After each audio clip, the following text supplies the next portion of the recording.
Hello everyone, সবাই কেমন আছো? চলে এসেছি আবারও নতুন একটা ব্লগ নিয়ে। তো ফার্স্ট ডে এটা হলো আমাদের লাস্ট স্পট যেখানে আমরা যাচ্ছি। প্লাস তোমরা দেখো আমি গাড়ি থেকে আমি ওই পাহাড়ের ভিউটা তোমাদের সঙ্গে শেয়ার করছিলাম। খুবই সুন্দর লাগছিল। যাওয়ার সময় এখানে আমরা নেমেছিলাম, তবে এখন তো ফিরছি, নামবো না। তো চলো, নেক্সট স্পটটা খুবই সুন্দর, তোমরা দেখতে থাকো ব্লগটি।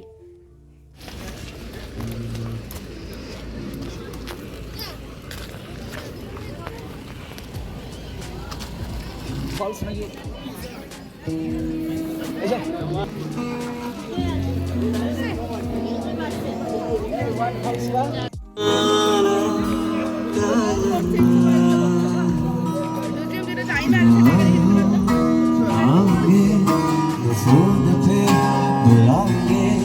का शाम की करार चाय लोगों से दिलागे न दिन डाले सितारे रात की नशीली बाय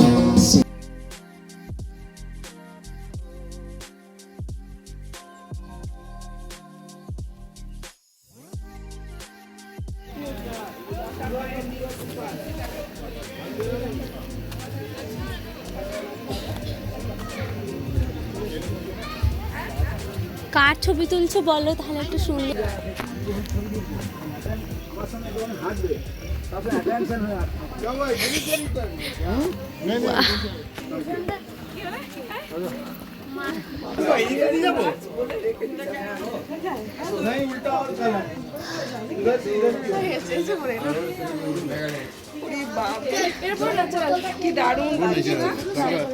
ভেতরটা ঢুকবে হলের মতো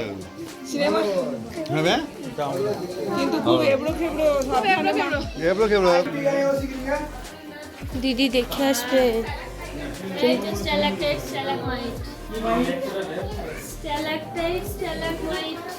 কোথায় পাওয়া যায়? এই কিন্তু আমি যেতে পারবো বলে তো মনে হচ্ছে না।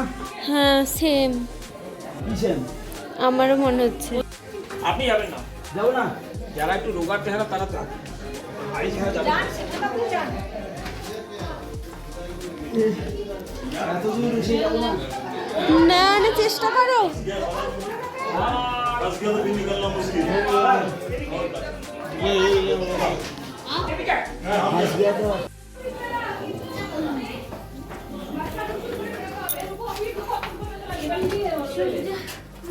এই তো চলে এলাম গো, বলছি যে আসতে হবে না। अभी रुक जाओ, तुम लोग मुंह बंद रखो, तुम लोग पतले पतले हो, हम लोग अटक गए तो যেতে পারবো? তুমি পারবে না, দেখি এরা কি করছে। এরা সবাই স্লিম। এরা সবাই স্লিম।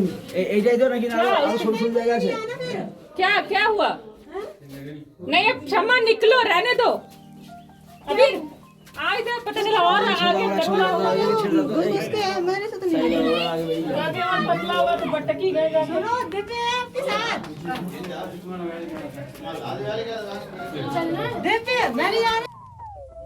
এই স্পটটার নাম মৌসুমি স্কেপস। তো তোমাদেরকে তো প্রথমেই দেখালাম, আর ভেতরে ঢুকে গেছি। পুরোটাই চুনা পাথরের গুহা, আর খুবই অসাধারণ ছিল। দেখে বুঝতেই পারছো পুরোটাই ন্যাচারাল। তো আগে আমরা যেখানে গেছিলাম ওখানে তবুও ভেতরে কোনো আলো দেওয়া ছিল বা কিছু নিজেদেরও ওদের মানে কিছু তৈরি করাও ছিল, কিন্তু এইটা পুরোটাই ন্যাচারাল ছিল। তো এটা মানে যেরকম ভয়ঙ্কর সেরকম অসাধারণ ছিল, অসাধারণ প্রাকৃতিক সৌন্দর্য। তো যারা যারা এখানে আসতে চাইছো, এইখানে মানে যারা শিলংয়ে আসতে চাইছো তারা অবশ্যই এখানে এসো, খুবই সুন্দর লাগবে, মনে হবে হ্যাঁ আসাটা সার্থক হলো এই রকম। তো আমরা সবাই সেটাই বলছিলাম। তবে যারা একটু বয়স্ক বা ছোট বাচ্চারা, তাদের জন্য এটা অনেকটাই রিস্কি। তো যেই কারণে আমি মাম্মামকে বা আমার ননদের যে ছোটো মেয়ে ওকে নিয়ে আমরা আসিনি, ওরা বাসেই আছে, মাম্মামের বাবাও আসেনি। আসলে বাচ্চাগুলো ঘুমাচ্ছে, চাইলেই ওদেরকে তুলে নিয়ে আসতে পারতাম, ডেকে দিতাম, তাহলে ওরা ঢুকতো। কিন্তু মানে এখন মনে হচ্ছে নিয়ে আসিনি, ভালোই করেছি। আসলে আমি তো ভেতরে কিরম জানতাম না, তবে দেখে বুঝতে পারছো ভেতরটা ঠিক কতটা রিস্কি। অনেকটাই সাবধানে আস্তে আস্তে পুরো গুহাটা পার হতে হবে, মানে যথেষ্ট ভয়ের আছে কিন্তু। আর তার সঙ্গে স্লিপ তো আছেই।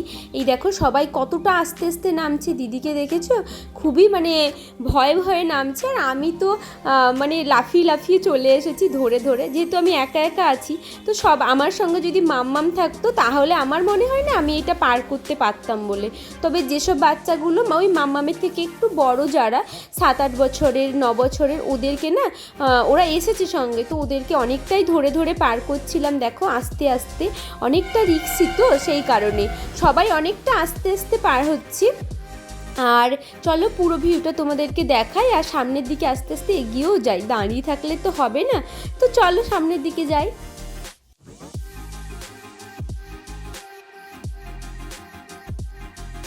যতই সামনের দিকে এগোচ্ছি ততই মনে হচ্ছে বাপরে কখন যেন শেষ হবে এইরকম। দেখেছো কতটা সরু সরু সব রাস্তা, মানে এইটার ওপরে দাঁড়িয়ে হেঁটে হেঁটে যাওয়া অসম্ভব ব্যাপার।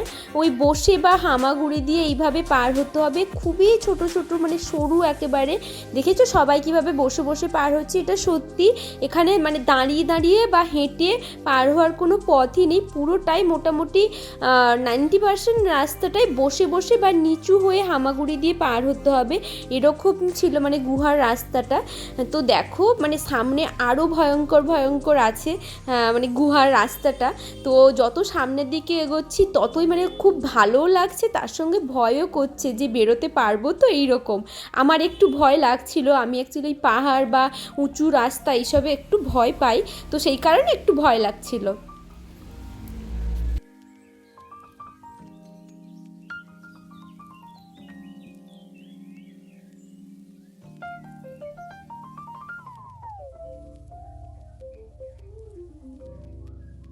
বলো তুমি এক্সপার্ট। হ্যাঁ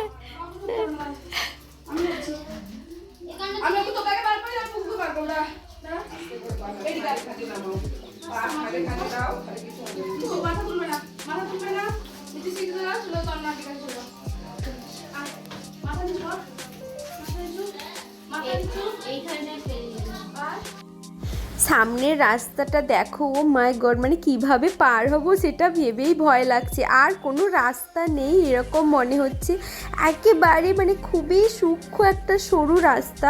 যারা একটু হেভি ওয়েটের আছে বা একটু মোটা না, তাদের জন্য কিন্তু পার হতে যথেষ্ট রিক্সি আছে। ওই দেখো ছোট্ট করে যে সরু একটু আলো এসেছে, ওইটার ভেতর দিয়ে আমাদেরকে মানে বের হতে হবে। তো সব ধরে ধরে পার হচ্ছিলাম, আর এতটা পিচ্ছিল ছিল, এতটা স্লিপ করছিল যে মানে ধরে এমনি নর্মালি মানে স্লিপ করে গেলেই ব্যাস পুরো হাড়গোড় ভেঙে চলে যাবে। এইরকম পড়ে গেলে হাড়গোড় ভাঙবেই, এটা একেবারে 100%।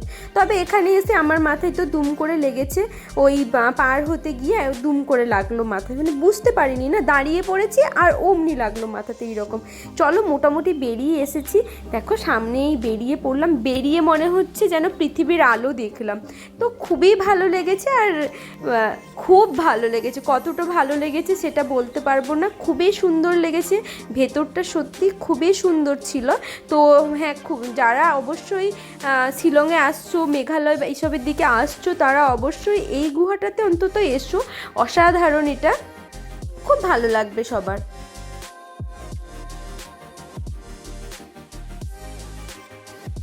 চলে এসেছি ওখান থেকে, এসে একটা এমনি নর্মাল ওই স্পট ছিল, সবাই এখানে একটু ছবি তুলছিল।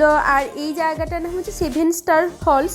কিন্তু এখানে এসে আমাদের খুব একটা কোনো লাভ হলো না, দূরেই মানে ফলসগুলো, যেহেতু এখন গরমের সময়, আর বর্ষাকাল হলে একটু বেশি ভালো দেখা যায় বা শীতকালের দিকে। গরমের সময় ফলসগুলোর মধ্যে 7 স্টারের মধ্যে হয়তো 2-3টে থেকে অল্প হালকা জল পড়ছে, আরগুলোতে জল পড়ছে না সেইভাবে। তো সেটা এখানে দেখাতে নিয়ে আসার পরে আমরা জানতে পারলাম যে এই ফলসগুলো থেকে খুব একটা জল পড়ছে না। ওই যে দেখছো দূরের দিকে, ওখানেই ফলসগুলো ছিল। যখন বর্ষাকাল বা শীতকালে কিন্তু প্রচুর, মানে দেখতে খুবই সুন্দর লাগতো।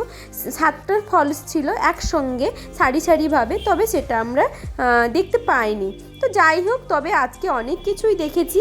এবার তো আস্তে আস্তে বাড়ির পথে রওনা দেব। মাম্মামও ঘুম থেকে উঠে পড়েছে, পাশেই একটা ছোটোখাটো পার্ক ছিল। এবার দুই বোনের ইচ্ছে হলো এখন ওরা পার্কে যাবে, কিন্তু আমাদের ওইদিকে বাসে খুবই তাড়া দিচ্ছিল যে চলো চলো করছিল, কিন্তু এদেরকে তো আর সামলানো যাবে না।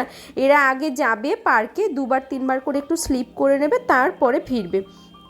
তো এই চলো ব্লগটা শেষ করি, সবাই জানাবে কিন্তু ব্লগটা কেমন লাগলো, আর তোমাদের এই গুহাটা কেমন লেগেছে ভিডিওতে দেখে সেটা অবশ্যই কমেন্ট করে জানিও। খুব ভালো হয়তো ভিডিওতে বুঝতে পারবে না, তবে সামনে এলে সবাই বুঝতে পারবে যে এটা কতটাই অসাধারণ ছিল। তো ওদের তো স্লিপ খাওয়া হয়ে গেল, চলো এবার আস্তে আস্তে বাড়ির পথে রওনা দিই। সূর্য মামাও এবার আস্তে আস্তে ডুবতে শুরু করেছে। তো চলো ফিরি, সবাই ভালো থাকবে, সাবধানে থাকবে। আবার পরের ব্লগে তোমাদের সঙ্গে দেখা হবে। ভালো লাগলে একটি লাইক করে দিও। তো চলো টাটা।